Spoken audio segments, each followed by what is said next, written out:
Vor dem Thema Bahnbetriebswerke habe ich mich ja lange Zeit gedrückt, weil es so ein großes Thema ist. Aber wenn man es in verschiedene Unterthemen unterteilt, dann geht's eigentlich. Entsprechend werden in den nächsten Wochen verschiedene Filme zu verschiedenen Aspekten von Betriebswerken kommen. Heute geht's los mit dem prinzipiellen Aufbau von Dampf-BWs. Ansonsten wird es noch 2 Beispiele geben, die Betriebswerke mit sehr wenig Platzbedarf zeigen. Wer Teile des Videos überspringen möchte, findet übrigens in der Videobeschreibung eine anklickbare Inhaltsübersicht. Mit ihr kann man sich die passenden Stellen aus dem Informationsangebot dieses Filmes heraussuchen. Dieser Kanal ist Teil des Angebots von Thorstens MOBA-Planungsdienst. Ziel des Kanals ist es, den Zuschauern zu ermöglichen, eine interessantere Modellbahn zu planen und zu bauen. Wegen dieser Zielsetzung wurde ich von einigen Zuschauern gefragt, ob ich ihre Anlage nicht für sie planen könnte. Da ich es ablehne, schwarz zu arbeiten und sowieso solo selbstständig bin, habe ich wegen der Anfragen das Geschäftsfeld Modellbahnplanung aufgemacht. Zu meinem üblichen Tätigkeitsfeld, der Präsentationsgestaltung mit PowerPoint, gibt es weite Überschneidungen. Deshalb sind die Informationen zu Thorstens MOBA-Planungsdienst auch auf meiner Webseite infographics.de verankert. Wer den Film ohne Werbung sehen will, muss ein YouTube-Premium-Abo abschließen. Alternativ können die Filme auch bei mir zum Download bestellt werden. Die Filme sind dann ohne Werbung, ohne Eigenwerbung und ohne Abo-Aufforderungen und so ein Kram. Wie so eine Bestellung abläuft, wird in einem separaten Film erklärt. Einen Link zu diesem Film findet ihr oben rechts in der Infocard oder unten in der Videobeschreibung. So, und jetzt mal im Schnellformat. Bewerten, abonnieren, Glöckchen klicken und meinen anderen Kram angucken. Einen Link zu den alten Filmen findet ihr oben rechts in der Ecke. Das war's, viel Spaß beim Film und glaubt nicht alles, was ich sage. Oder denkt zumindest über das Gesagte nach.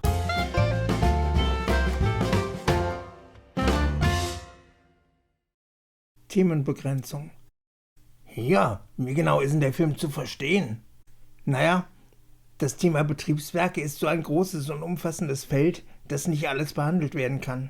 Beispielsweise große BWs oder Betriebsbahnhöfe wie beispielsweise Köln Betriebsbahnhof sind so groß, die kann man im Prinzip auf einer Modellbahn gar nicht darstellen. Deswegen werden sie auch hier nicht behandelt. Ebenfalls nicht behandelt werden verwaltungstechnische Änderungen. Wenn beispielsweise ein eigenständiges BW zu einer BW-Außenstelle eines anderen BWs wird, dann mag das Verwaltungshengste interessieren, für Modellbahner ist das aber eher uninteressant. Und ansonsten, es ist eigentlich eine Selbstverständlichkeit, aber es scheint in der heutigen Zeit extra erwähnt werden zu müssen. Aussagen in diesem Film sind immer subsumiert unter das eigentliche Oberthema, in diesem Fall Betriebswerke. Sie sind nicht als allgemeingültige Aussagen zu verstehen. Wie schon erwähnt, ist das Thema Betriebswerke sehr groß. Deshalb müssen wir das Thema etwas weiter eingrenzen, damit der Film nicht zu lang wird. Das Thema kann entlang vieler Achsen und Dimensionen behandelt und aufgeteilt werden. Ich habe mich für die Aufteilung nach Traktionsarten entschieden. Also die Behandlung von Dampflokomotiven, Diesellokomotiven und E-Lokomotiven. Wobei die Behandlungen von Diesellokomotiven und von Elektrolokomotiven nicht Gegenstand dieses Filmes sind. Also bleibt noch das Dampflok-BW, aber auch hier gibt es noch verschiedene Arten von BWs, von denen einige behandelt werden, andere nicht. Allerdings gab es auch BWs, die hatten eine Art Doppelrolle. Sie waren zum einen für die einen Fahrzeuge Heimat-BWs und für die anderen Fahrzeuge Wende-BWs. Und davon gucken wir uns heute mal ein paar kleine Exemplare an. Thema des heutigen Films sind also die kleinsten Varianten der Lokbehandlungsanlagen für Dampflokomotiven. Die eben ausgeschlossenen Themen werden in separaten Filmen behandelt. In diesem Schaubild habe ich mal versucht, die Hierarchie und die Aufgabenverteilung der verschiedenen Stufen der Hierarchie der Werkstätten zu verdeutlichen.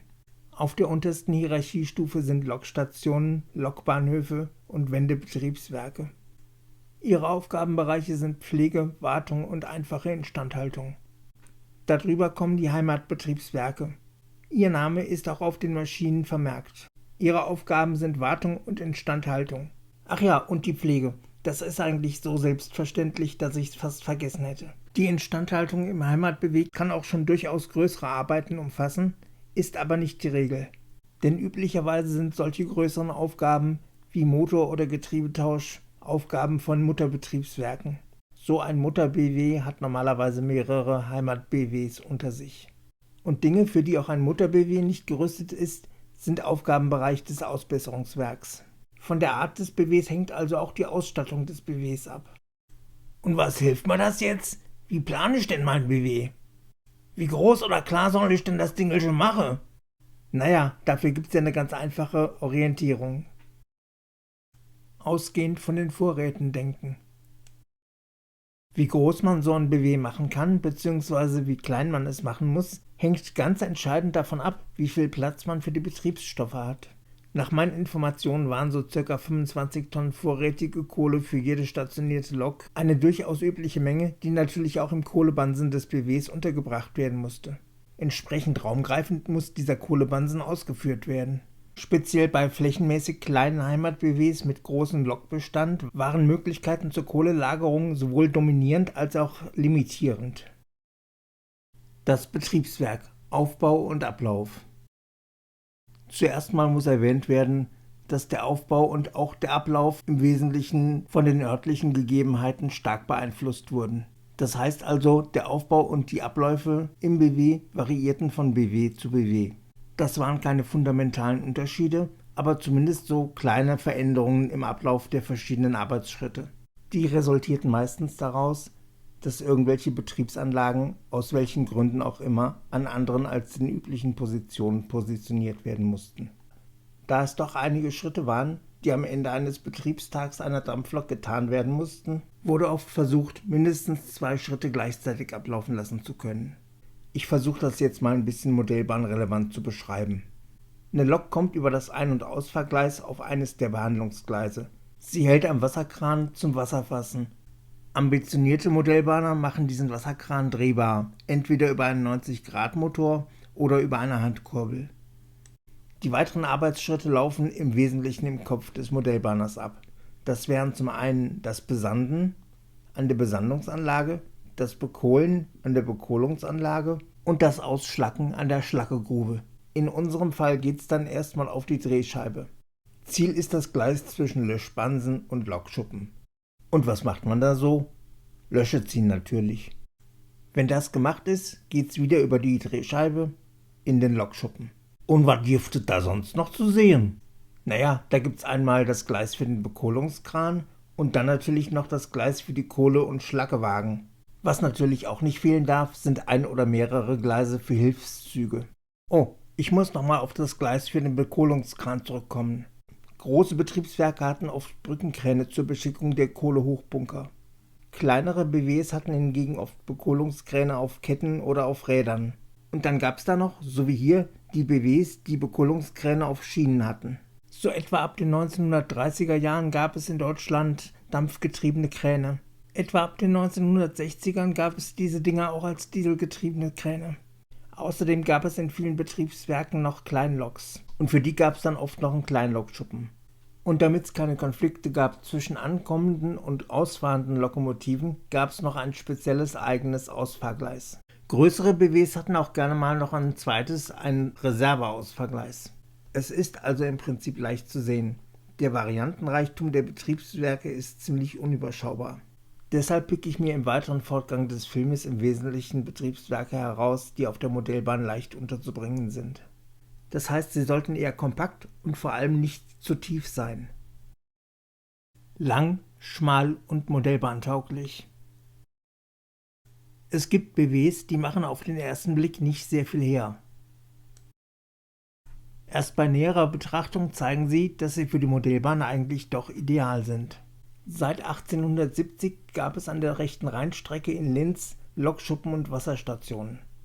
Später kamen dann noch Drehscheibe und Koksschuppen hinzu. Wahrscheinlich schon früher, aber spätestens ab 1912, also der Eröffnung der Strecke Linz-Flammersfeld, wurde aus der Lokstation ein richtiges BW.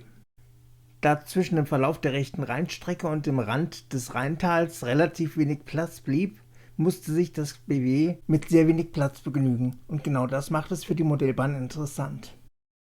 Man kann es sich heute kaum vorstellen, aber in diesem BW waren fast 30 Maschinen beheimatet.